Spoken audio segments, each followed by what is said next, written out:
The Warcraft movie opened up this past weekend. How does it stand up to the mountains of lore? Whose side are you on? It's E3 week. Game on! Welcome to Popcorn Talk, featuring movie discussion, news, and interviews. Popcorn Talk. We talk movies. And now, here's Popcorn Talk's Video Game Movie Anatomy. Hello everybody, and welcome to Video Game Movie Anatomy. Today we are covering Warcraft from 2016, this past weekend if you're watching us live.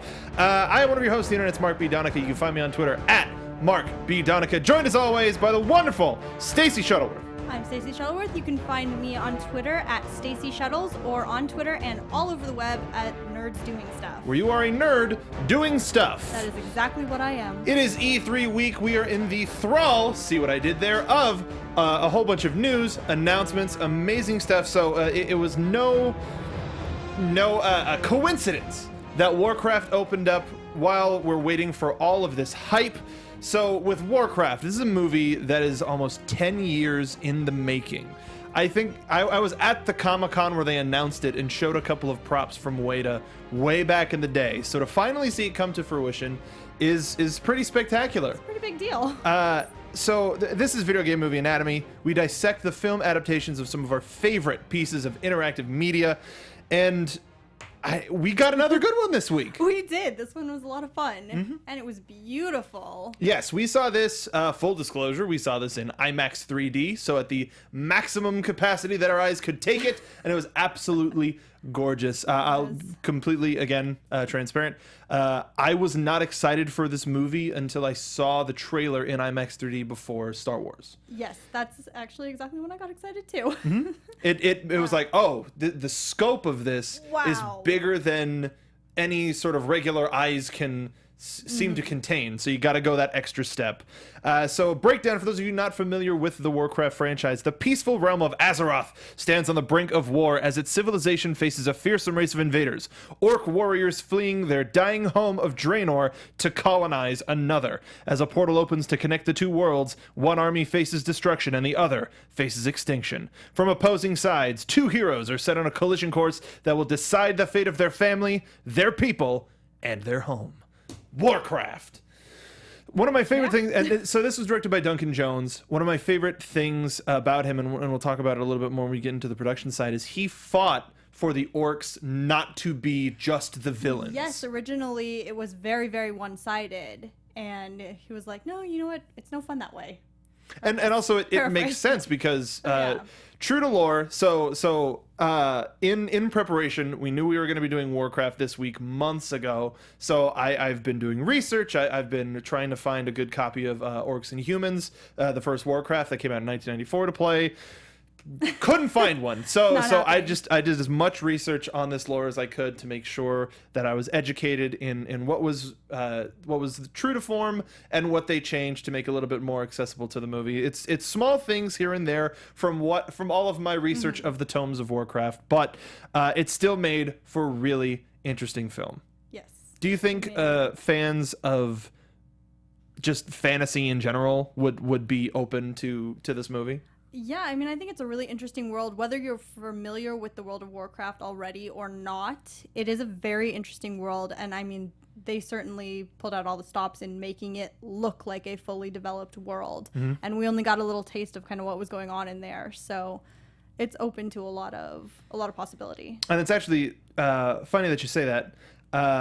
While you say that, we'll get to our speed run. And our speed run is a definitive quick review of the film. It's something you would see on the back of a box when you're walking through your local GameStop, Best Buy, Target, whatever you would like to go to purchase a game. It's a quick review that we use to sort of establish what we thought of the movie quickly. They're supposed to be quick. A lot of times on the show, they're not. I'm sorry. So do you have an actual speed run, or do you have a little bit longer one? This one's pretty quick, actually. Okay, go ahead. I mean, yeah, it's pretty quick. All right. Warcraft is visually stunning with a visceral, immersive manner that brings a brilliant clarity to the world, but does not come through quite as strongly for character depth or transparency of plot. However, all the questions that you walk out of the theater with just kind of leaves you wanting more. Good. That's a good one. I like it. Mine is the most complete game adaptation that could use an extra 40 minutes. Yeah. There is so much. This is dripping with content and questions and how did they get here and what happens to these characters next? What do all these tomes mean? There's so much background that I want that I felt like I could have sat there, for at least another 40 minutes and had all of that information given to me. There's the rumor is that 40 minutes got cut by the studio, and I will say I want them. I want them too, and that means we're going to be getting a pretty sizely Blu-ray cut, and we're going to get to it at the end whether we think it should have a game over or an extra life, because I can speak English. Sorry, English major, but. The thing that saved this movie was the box office in foreign territories, because once this movie came out in Europe, the critics just hated on it. Oh, destroyed it. Beyond hated on it. I think this is the most polarizing movie that we've had when it comes to reviews. Yeah, and it's not even like the negative critic reviews were just kind of lukewarm to it. They are trashing it. I mean, they are just blatant hating on it. And I'm not a fan of that. You got to give everything the proper chance that it needs. No. We'll get more into that later in the show. Our next segment is something we like to call a controller toss moment. That is the moment when you're watching I know this is a PC, so throw your keyboard, whatever. When you're watching the film and you silently have that, you have got to be kidding me. And you wing your keyboard, or you're the angry German kid and smashing your computer all up and down. That's an old meme. We use this sometimes as positive, but traditionally it's negative. There's just some things that a game a game-based movie cannot get away with. What is one of the ones that you had? Oh, the whole love thing that was kind of shoved at us. So the one between Garona and Lothar? Yeah. Okay. All right. It's just like, all of a sudden, oh, you're in love with him. You should go. Yeah, that line did just come out of nowhere. What? You should fight for the ones that you love. Excuse me? Did I miss something? Maybe it was that 40 minutes. Maybe there's a little bit early on. Is that your only one? That was my big one. That was a big one? I mean... mine was the look of the mages when we got to the floating city. It was cool how their eyes were glowing, but... at the end, when when Anduin gets crowned king, there's the one representative from that mages guild who is just kind of like standing there and just kind of like casually is like blinking his eyes up and down like he's falling asleep, but with the glowing eyes and it's like you can't not notice it. You couldn't get a take. They were really proud of that effect, so they just wanted to make sure everyone noticed it. It's Jerry. Jerry? Can somebody just get him some Visine or something so we can get his eyes open? But that was at the end of the movie. I was in. Hey, you made it from the pretty top. Far. I really, when I was thinking about this segment, I couldn't really think of anything too much because long-time viewers of the show will know. If the world makes sense, if you explain the world, then I'll be in. Super Mario Brothers, as convoluted and silly and some may say terrible as it is, most may say it is. There you go. If you go back and watch that episode, they stated the rules of that world and stayed within the rules of that world. It's not the world that we know or anybody could have wanted, but it was. That's fair. All right. But this was done a lot more successfully. Yes. Yes. Yeah. So yes, our cast, huge cast. The folks that we have written down here are just a handful of folks that were in this movie. We've got Anduin Lothar, Garona, Medivh, Lane Rin, Durotan, Khadgar, Orgrim Doomhammer, Blackhand Gul'dan, Lady Taria, and Draka. Just a handful. Travis Fimmel, what did you think of him as Lothar? Well, I love him in Vikings. I mean, I like the way that he kind of carries himself and the way that he can like throw his attitude around, and I think he did that in Warcraft too, to a lesser extent. I felt like his character in Vikings and in Warcraft were very similarly based as far as motivations and mannerisms, but his mannerisms are fascinating to watch, and I think he did, he brought them through here too. I agree. So in the lore, Medivh, King Lane, and Lothar are friends from childhood. Right, and they went into that in the movie. Well, they told us that A little bit. They told us that was the situation in the movie. You can tell from the interactions between Anduin and Lane, Yes. as well as Anduin and Medivh, and then Lane and Medivh, that there is history there. Oh, yeah. We didn't get a flashback of like, well, here's them playing as kids, and it's really cheap and thrown in. Close and cute, and But we got that relationship in. That friendship, that long-lasting friendship, kind of allowed Lothar to be a little bit more reckless because they're like, he's going through a bad time. He had a bad time. He lost his son, thanks to Blackhand. That that whole scene at the pass was not fun. Paula Patton is Garona, our only non-CG orc, because she is half Draenei, or the movie alluded half human, half orc. What did you think of her performance? she was good. Aside from the shoehorn love story. Yeah, aside from that, I think she was an enjoyable character. She kind of had that almost like, we have to have a super badass woman here, and she fit that bill.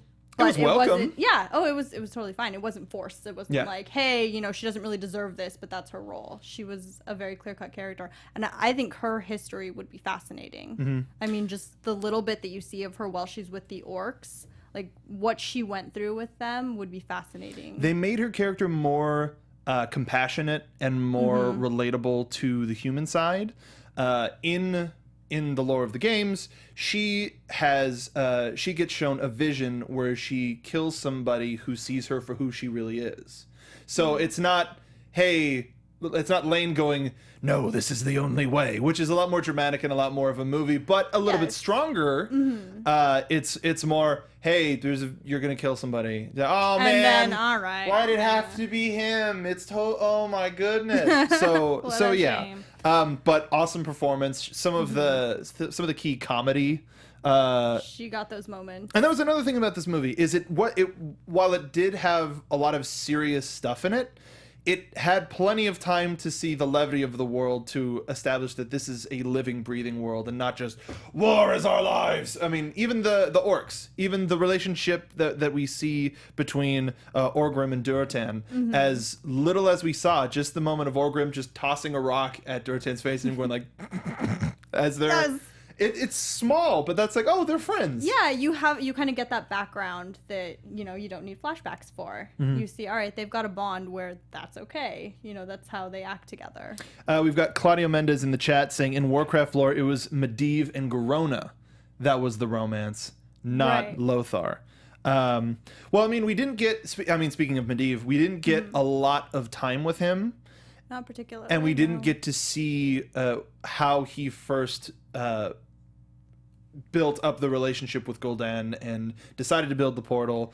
I thought they were throwing us for a loop when it was like, hey, Gediv's the bad guy. And then the next scene was, oh yeah, Gediv's the bad guy. I was like, oh yeah. What? It happened so quick that it was like, oh, all right. And then he said, it has poisoned me. So it's like, oh, all right, cool. Okay. Sure. But Cover their tracks. Yeah, there was very little background there to kind of explain what happened. So it was like, okay, all right, sure. And something that I think every fantasy movie needs to take notes on is, if you're introducing a character, make sure that their name is said clearly so that the audience can understand it. Because for folks who don't know this lore, hearing Lothar for the entirety of the movie, and then within the last 20-25 minutes, they start calling him Anduin. And I mean, the connection was made fairly quickly. Sure. But at first it's like, hold on.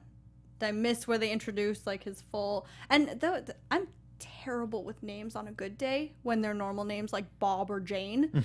So throwing these at me in various accents and with various, character quirks said with them, I had to look them up afterwards to get half of their names. It was bad. It's understandable. It's not understandable, or else we would know their names clear. Medivh took a little while to... It was like the third or fourth time they said it was like, oh, that's Medivh. Cool. Same thing with Khadgar, who was just called Joe Wizard. Because he's like, hey, look, it's this little guy, Joe Wizard. Which I looked up his modern representation in the games, and he looks like an all-powerful high priest. So it's like, That's Joe Wizard? Oh, yeah. That's There was a weird. different- That's interesting. Different turn of events with that. Bob Lothar, new character. I would remember it. Yeah. Dominic Cooper played, or we'll still on Medivh. What did you think of Ben Foster's Medivh? He kind of played that unhinged line kind of fun. You kind of got the gravity of how alone he was as the Guardian. So the course of action worked in that sense. Once you knew there was another side, you noticed the difference between the two sides. Slight little things, ways that he would ways things would be phrased or inflected. That, yeah. It was one of those things where I was like, "Is that Ben Foster? That's Angel? All right." A fun job by him. Dominic Cooper is Lane Rin, King Lane. I thought he did all right. I mean, it was a strong king, open to any sort of suggestions from Garona. Like he was a king that was like land first, 100%. I have to protect Stormwind, and he said that really well. He looked really young to be king, though. His appearance out of all of the characters, his appearance threw me off the most. I was kind of like, "Are you sure? Is that the king? Is that?" Especially for me, fit here? He looks just like a professional wrestler named Damien Sandow, and that threw me off every time he's on screen. It's like oh no, Wait, no, I guess not. And then I think probably my favorite character of the entire movie, Toby Kebbell as Durotan. Fantastic. And the really first upset scene at the turn of events there. Well, I mean, so the way that it worked in the lore is they got assassinated. Right. They didn't stand up to Gul'dan at the top, and the Frostwolves were all killed. It was more like, we don't trust this guy, but for the Horde and all that, so we'll just stick around for a bit. And then they got assassinated. Amazing character. The first scene between him and Donica with the hand on the stomach was like, okay, this is a full acknowledgement of how awesome the CG is going to be. I won't have any problems with it moving forward. Right, that was just a little show off right there. No. But it also really established his character. I think that said a lot about who he was and how he was going to act going forward. That reminds me, I need to write. Hold on. Let me write something down for line at the end, which I can't believe I forgot. He was my absolute favorite character. Ben Schnetzer as Khadgar. I suppose it was. They were trying to make it seem like strength can come from anyone, from any side.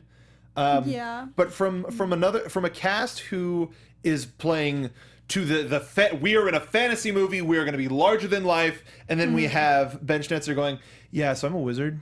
Can I look at your books? I'm going to cast some spells. I'm going to do a seal here that will be a teleportation spell. Right, and it didn't even seem like, it didn't really seem like he was so fascinated by the world of books and knowledge and pursuing all of this wisdom either. It was like, oh, I stumbled into this book. The thing on my arm glowed, and I found an adventure. Controller thing. Was that was pretty good. This book. It's this book because my tattoo says so. Yeah. Magic. We're fine. We're fine with it. Good. I don't know if his enthrallment with magic came across as much as it could have. Yeah, because he just kind of showed up and said, "Hey, I'm a mage." By the way.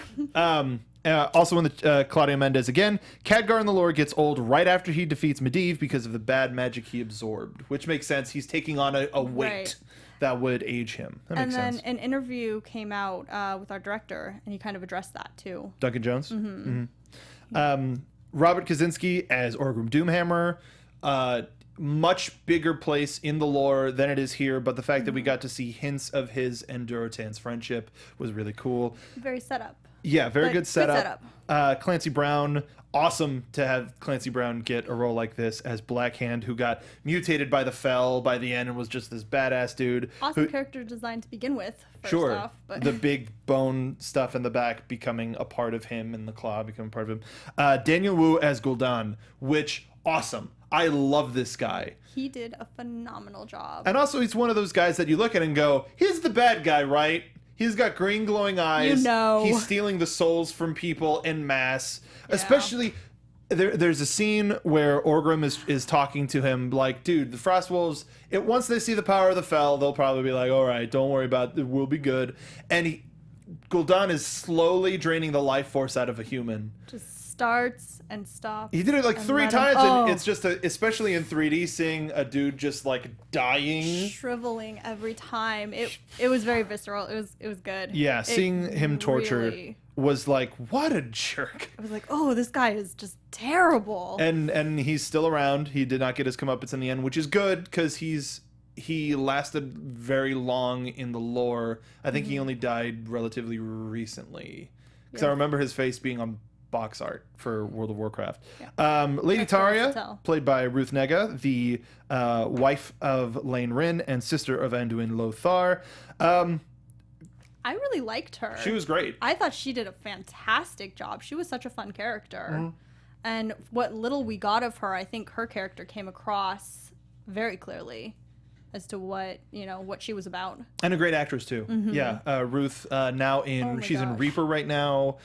She was in Agents of It Shield. took me most of the movie to figure out how I knew her. Yeah, it's the eyes. She has such sympathetic eyes, and it offering the clothes to Garona and her at the end while Lane was going off to war.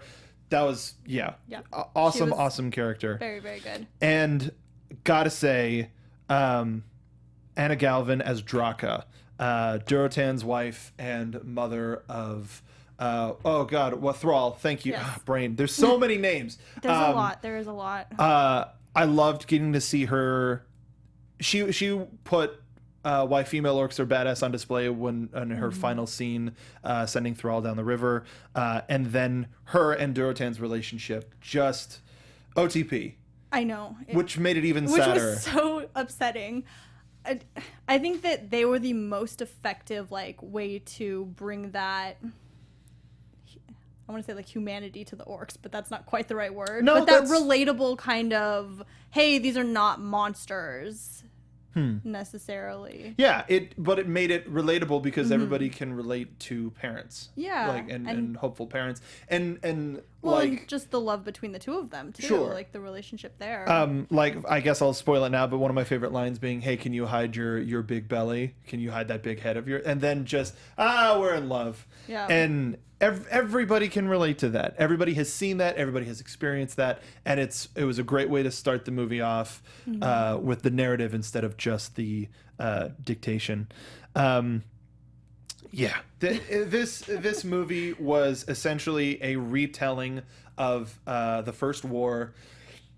Excuse me, and it changed a lot of narrative stuff to make it sort of simple in terms of common movie-going audiences. Right. Instead of drinking demon blood to gain the power, it was all just the power of the Fel from Gul'dan. That's what turned the orcs green instead of their regular brown color, which we saw from Durotan and Orgrim maintaining. We saw Thrall being kept alive through Fel magic, so the fact that he's being sent away while all of the business was done with it We got stories to tell. makes me feel good about him. Do you think that this was easy to follow, despite the quick think- cuts sometimes? So I think the plot was easy to follow, and what was going on with the characters was easy to follow. Locations, if you asked me to draw a map of where these things were taking place, I still could not do that. And I did research afterwards, and I'm still a little unclear they showed on us- where these things are happening. And the problem I think with that also is they showed us a couple of types of maps. Because they showed us the war map, which had all of the terrain on it. Then they would show us a flat map, where it's like, oh, they're all here. So getting that sort of sense of world is one thing. Never quite got my bearings on that front. As far as the plot, I think, the plot was pretty easy to follow. I think there are a lot of unanswered plot motivations that it could have benefited from. I can understand that. We need a little bit more background on some stuff, and the extra time could have padded it out. I hope that it's a completed 40 minutes.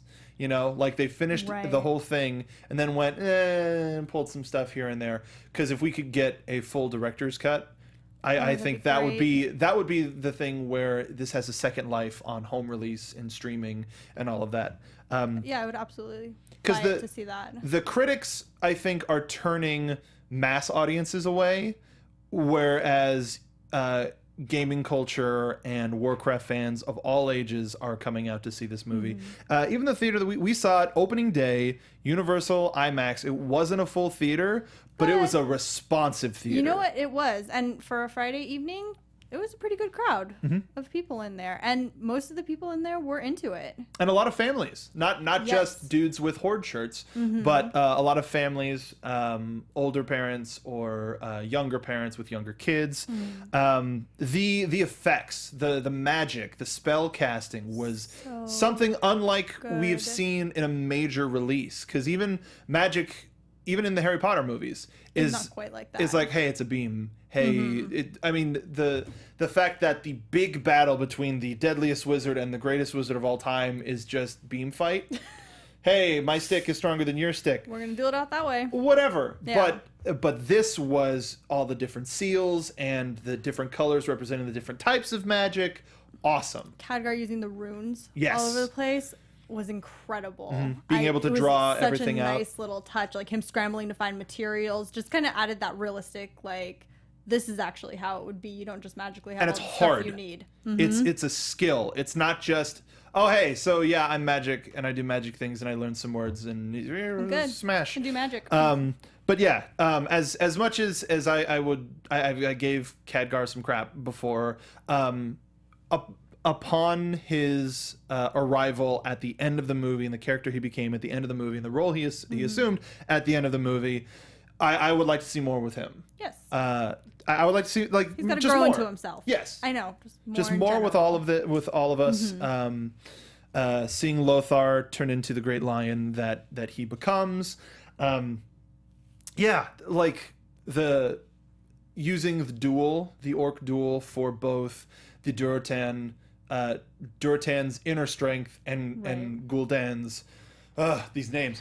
I know. I love it, but it's making me interested in this world. 25 novels that I don't want to read, but I will. Hopefully, hopefully we get an audiobook sponsorship and we can suggest a good one to you. But yeah, that battle was awesome, and it set the stage for when Lothar's son gets killed. All these names, him and Blackhand having their duel was like, all right, here we go. This is going to be a drag out fight. It's just going to be violence. Nope. Human cunning. And not to discredit any of our orc listeners, but human cunning instantly beat this seemingly unbeatable monster. Yep. Absolutely love it. And that was actually probably one of my favorite continuity things with Lothar too. Yeah. Yeah, one of my lines actually. The slide. Just his general kind of attitude about that. His oeuvre. And his approach to fighting. Sure. So. This was a lot. This was a lot in a short amount of time, but fun. And I would see this again.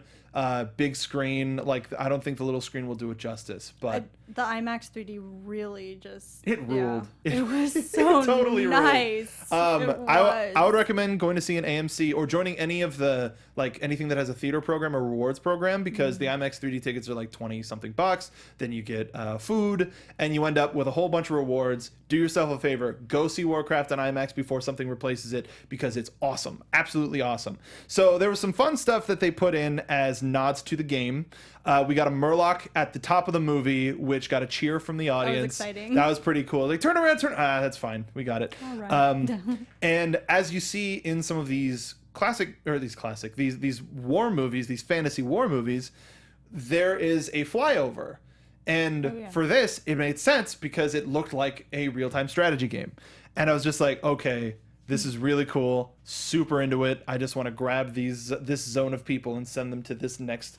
You were ready to go. I was ready to go. Like, I'm ready to queue up some Warcraft 3, because that one I know I can find. And I'm surprised Blizzard, they might be waiting for BlizzCon, but I'm surprised they didn't re-release stuff like, hey, here you go. Unless they're trying to do what Marvel is doing and make, like, one continuity so that everybody can follow it. But there was, kind of playing with all the changes and what's going on there. Oh, thank you. Mind Me Don't in the chat saying Rise of the Horde would be a good book to start with. I'm going to write that down. Rise of the Horde. If you don't mind, let us know on Twitter if you are of the Warcraft fandom. Follow us on Twitter. Use the hashtag VGM Anatomy. Let us know what Warcraft stuff to get started with, because this opened the book for us. It's a little overwhelming looking at all the stuff, so... Guidance is welcome. Much welcome. Some of the fun stuff about the production of this, announced in May 2006. It was supposed to take place in the era of Warcraft, Orcs, and Humans, and it still kind of does. It sort of melds from one into the other. It was dropped, feeling that it would be maybe a little bit too close to Lord of the Rings, which it evoked a similar feeling. It does. I mean, especially when you started getting into the dwarves and the elves part of it. Oh, dude, I wanted more dwarves. They were really cool. And the Draenei as well. Just please. Oh, yeah, goodness. There were some cool things that... More. Just more. I mean, when you start in a dwarven foundry making guns, like, why would you cut away from that? It's like, hey, you gotta go. No, I want to stay here. More of that. Dwarves are my people, bro. Yes. So they dropped it, even though it feels like, hey, we're building this team. There's this huge adventure that we're just on the brink of doing. Stay with us. There's going to be more, just like Lord of the Rings. This was supposed to come out in 2009, but it got delayed to 2011, and then it was announced that it was still in the treatment stage. It's been a rough development road. hell. Yeah. Not as much as Halo. Halo's been just in such hell, but I hope that this is like, yo, we can do it, and it can be well if we put the right people in it. So this would have been terrible. Uwe Boll originally expressed interest in wanting to direct this movie, and Blizzard was like, nah, it's cool, bro.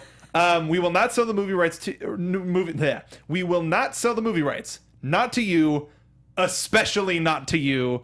Because it's such a big online game success, maybe a bad movie would destroy that ongoing income, what the company has with it. That is a quote from Blizzard. Sam Raimi was supposed to be attached to direct, which would have a completely different feel, I think. But Duncan Jones was attached to the project in January 2013. But that's when he was like, yo, we gotta drop this trope of humans being the good guys, orcs being the bad guys, which sets itself apart from fantasy movies elsewhere, and even games like Orcs Must Die. Orcs Must Live. How about that? But with Blizzard's approval, Jones changed the story. And for those of you who don't know Duncan Jones, he is the son of David Bowie. David Bowie, depending on what country you're from. But he did Moon... what was the other movie he did? Source Code. He did Moon and Source Code, which were like, this kid's got something. So when he got attached to Warcraft, this is his first huge, big budget, blockbuster, and knocked it out of the park. Absolutely phenomenal job. Would love to see him return to this franchise. He can keep it. He can have it. Can he be the Blizzard guy? Can we have Duncan Jones do the Overwatch movie, the StarCraft movie? I'm in. Can we start a petition? I mean, I think there probably already is one. I'm gonna go sign it. So the tease at the top with the Blizzard Entertainment splash showed StarCraft, showed Warcraft, and then showed Tracer from Overwatch, but that just made us go, I want to, one, play Overwatch, but two, can we get more Overwatch? Can we get just an Overwatch animated movie? We got shorts. Let's get some Overwatch in here.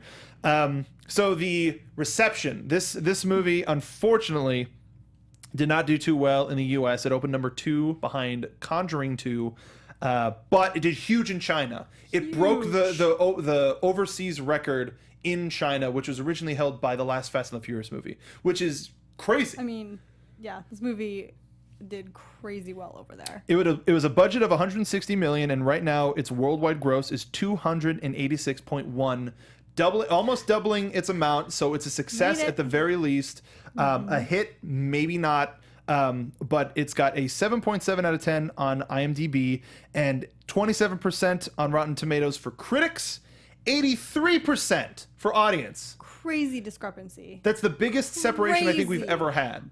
I mean, and it really goes to show how critics are still looking at these movies.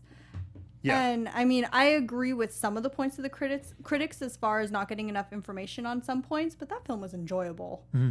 It was enjoyable. We had characters that we can follow. That's why I say Durotan was the heart of the movie. In chat right now, we've got Slime Lord saying Durotan's death shocked the F out of me. Me too. My favorite character in a long time. I honestly did not expect that. I did not going into it. I didn't really look up the lore going into it. I did that all after, so I was shocked.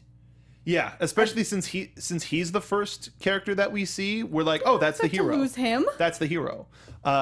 But I think that made it stronger. Oh, it was great. Yeah, it was great. But I mean, and this is also a movie. This is a movie that's not afraid to, and a lore that's not afraid to go, oh, hey, this character has to die. Yeah, we're not going to follow the same character throughout this immense lore. So, I mean, I get it, but it was still very surprising. Thanks for the update. Matthew Norton chat is saying it's now 304.5 million now. So good. It made an extra 14 million since I looked this up yesterday.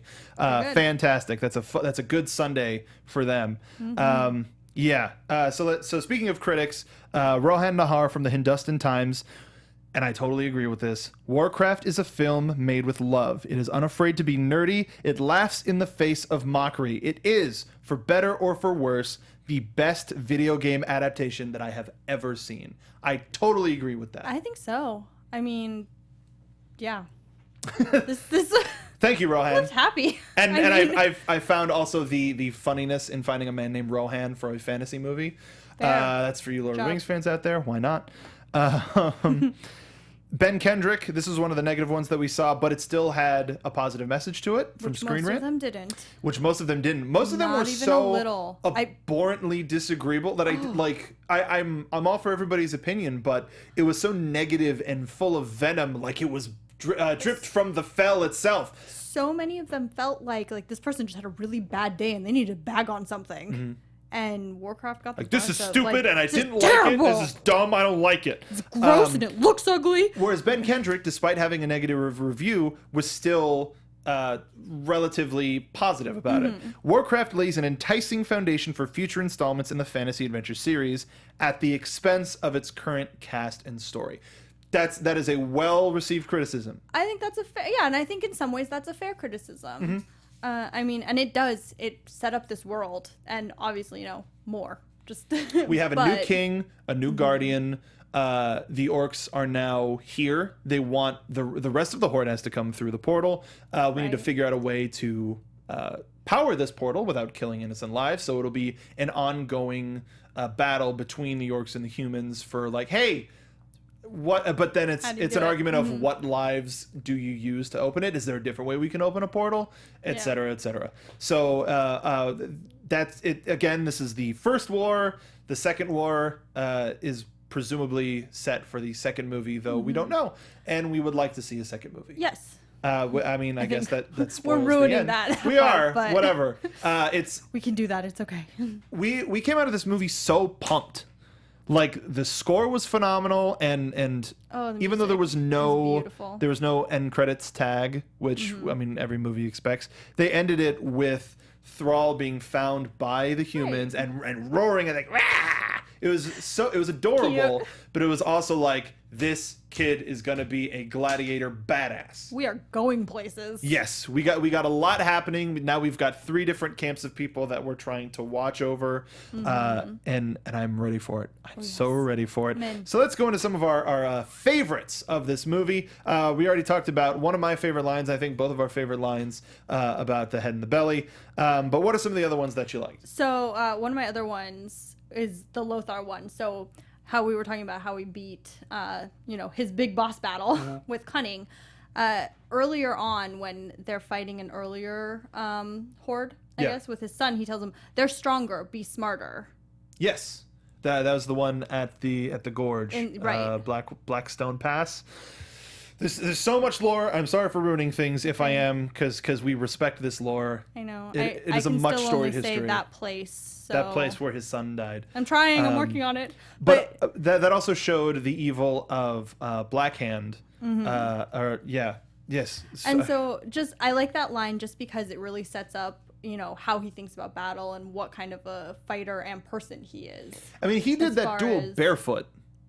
He dropped his shoes in the golem and was just whatever. All right. And dude, his relationship with his griffin was just so badass fantasy. I would say cooler than Gandalf's relationship with the Eagles, but we barely see that in the movies. Right. I think that Lothar's relationship with the Griffin was probably more in depth than his relationship That's with the real son. OTP. Real OTP. And I mean, I know they commented on that, or he commented on that, not feeling too close to his son, but still.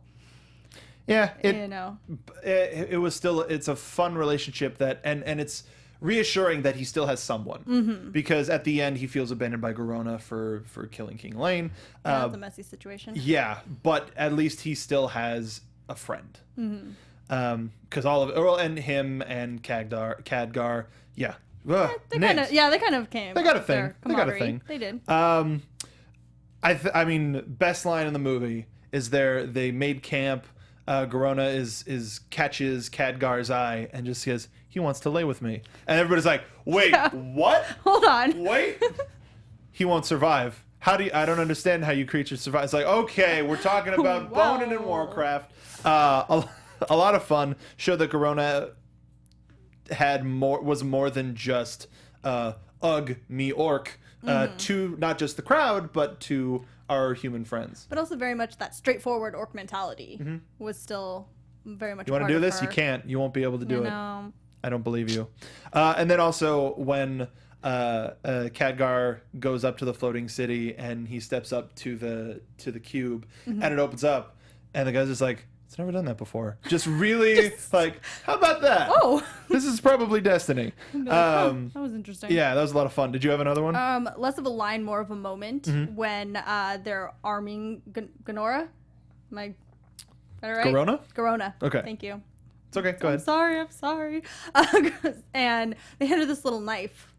The queen hands it to her. The queen, yeah. So she hands her this little knife. She's just like, really? It's like, this is to protect yourself.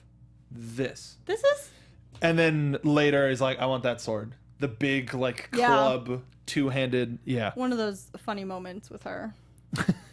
Yeah, Garona, all of the characters, while we don't have enough of their backstory, we get interaction. And that's what builds our relationship to them as strong as it is. Right, and we see their relationship in the present, which is important. And even though I would like more of their past relationships and what made them who they are, I'll settle for the present. With the limitations of a movie, I get it.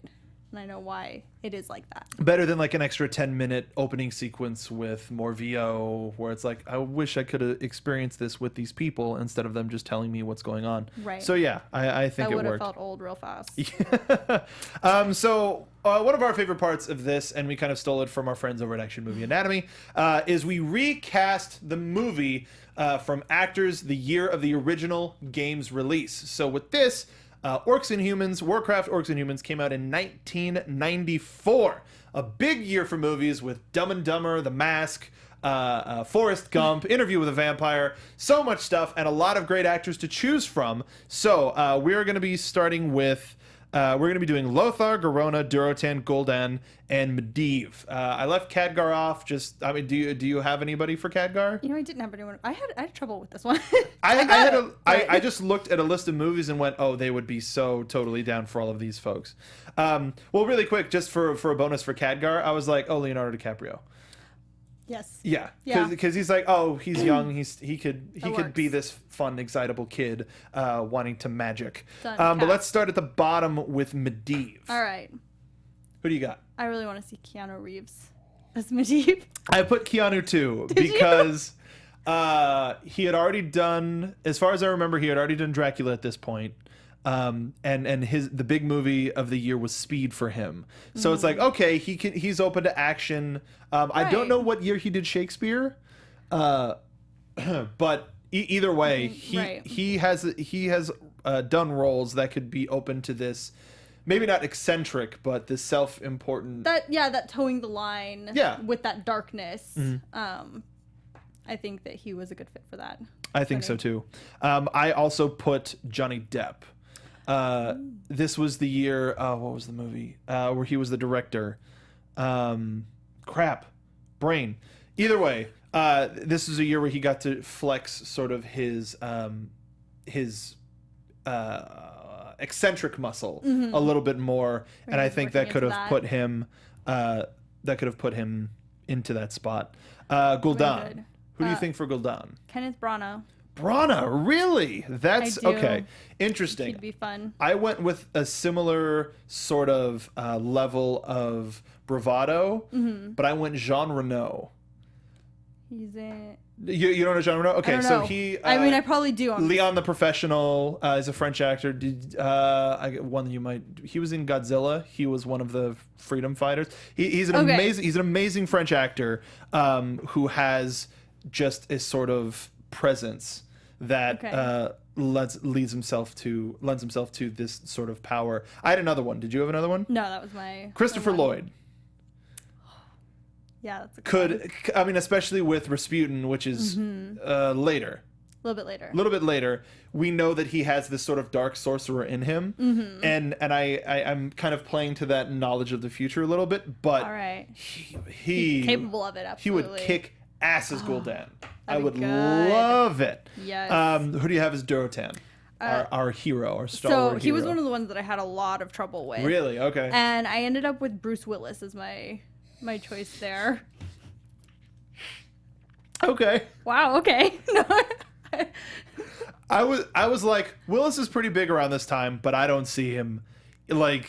It was kind of a clunky fit, but. So this is where we're sort of fading off the classic action movies of the late '80s, early '90s.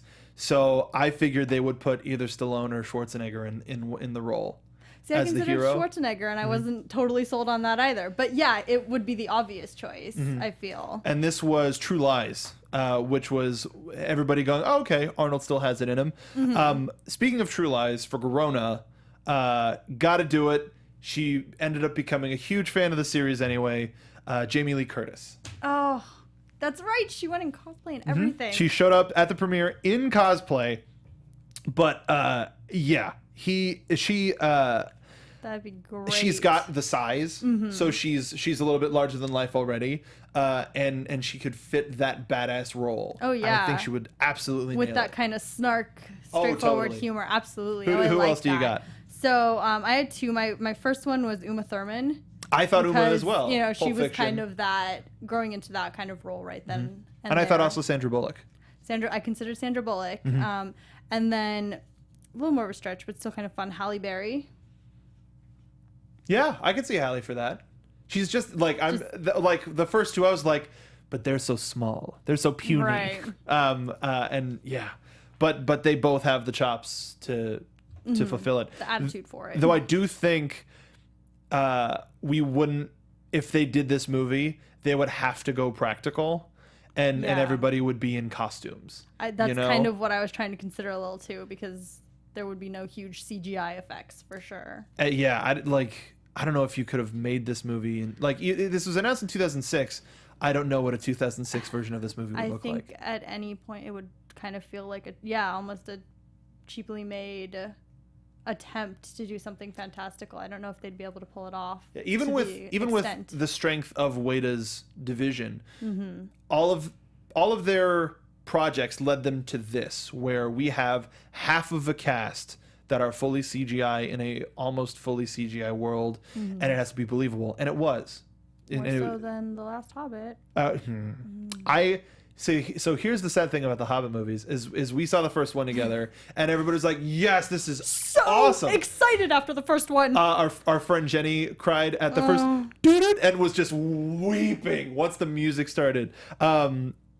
Missed the second one in theaters, and didn't miss much. Now I'm like okay. Kind of happy that I missed the end of the Hobbit trilogy. I don't actually think I've left a theater that angry ever. But yes, anyways. Wow. Much better than that. Much better than that. So we've got our hero, Anduin Lothar. Who do you have?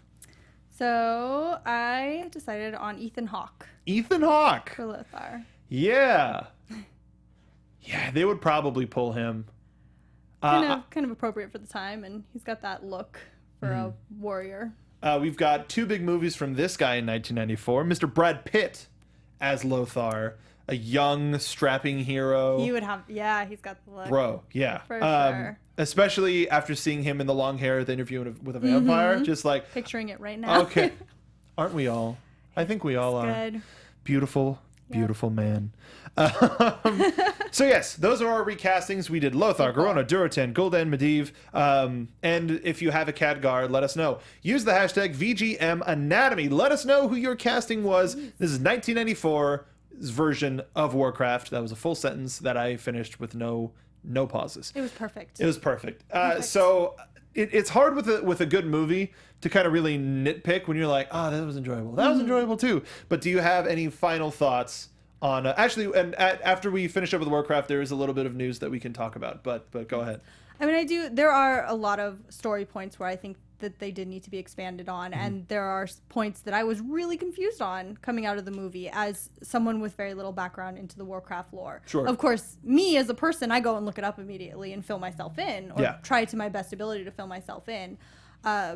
But I do think that could be a problem with some of the general audiences who just go to a movie to watch a movie and then walk away from it. Yeah.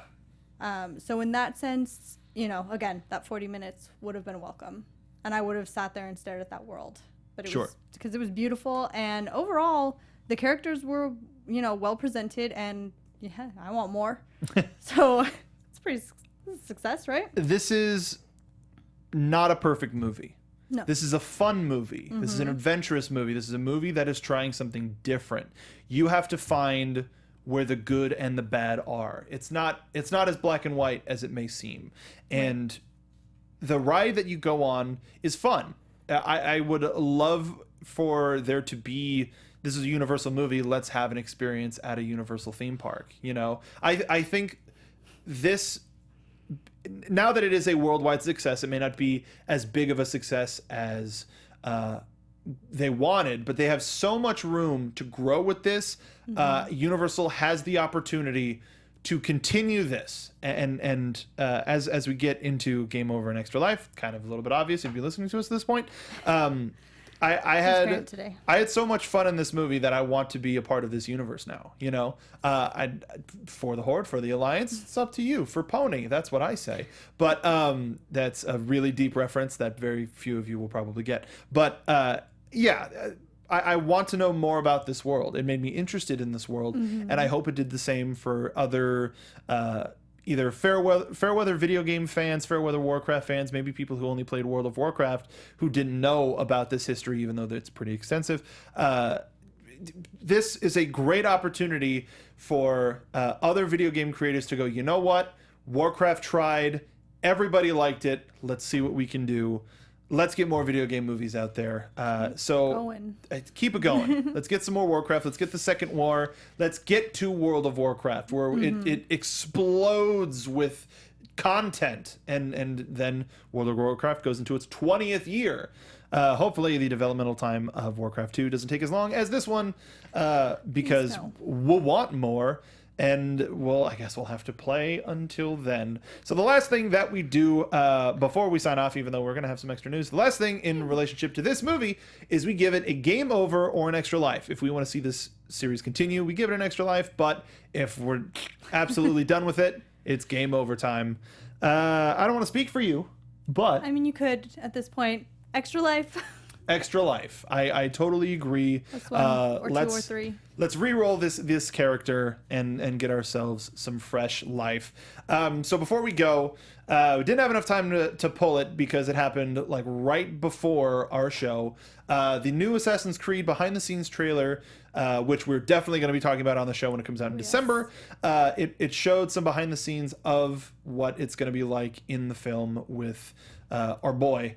We don't know the name of our protagonist yet, but what did you think of the trailer? The behind the scenes? The behind the scenes I haven't seen it. I was driving. Oh, you didn't see it? I haven't seen it yet. No.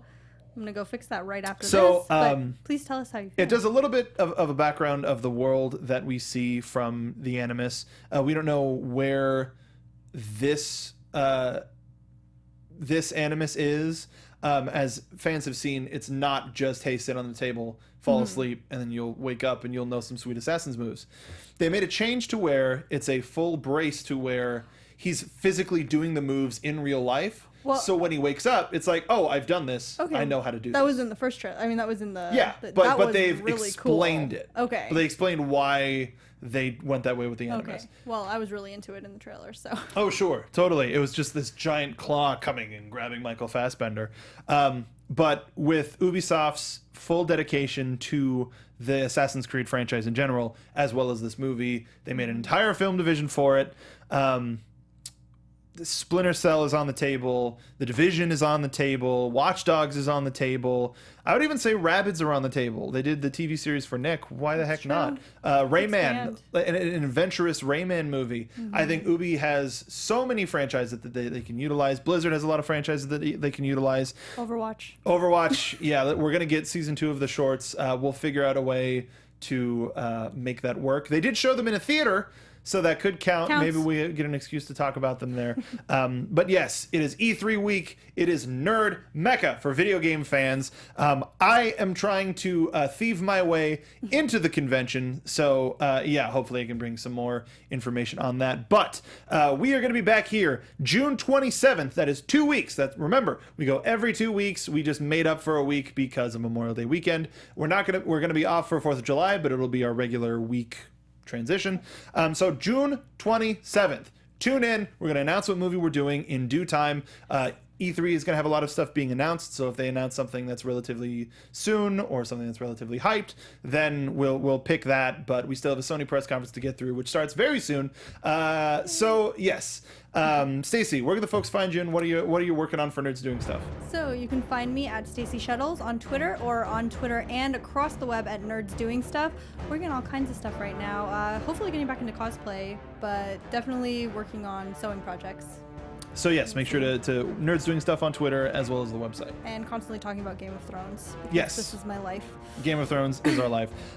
Really quick, Matthew North in chat saying they are making a Watch Dogs movie. It's confirmed from their press conference. Had to miss the end of the press conference because I was doing another show on our network, Jedi Alliance. So I will go back, check that out. Thank you to everybody in chat. Remember, we are live. If you're listening to this on YouTube after the fact or on iTunes after the fact, we are live 6 p.m. Mondays every 2 weeks. Make sure to follow the Popcorn Talk for information on when we go live. You can be a part of the show. So thank you again to everybody in chat. Make sure to leave us a comment, a review on YouTube and iTunes. Follow me on Twitter at MarkBDonica. So much stuff happening at the Popcorn Talk. So much stuff happening at our sister network, AfterBuzz TV. But that will do it for us here. Enjoy the rest of E3. If you see me there, stop me.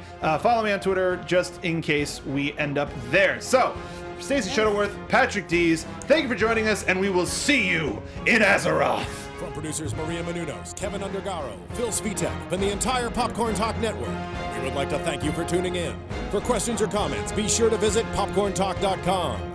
I'm Sir Richard Wentworth, and this has been a presentation of the Popcorn Talk Network. Views expressed herein are those of the hosts only, not necessarily reflect the views of the Popcorn Talk Network or its owners or principals.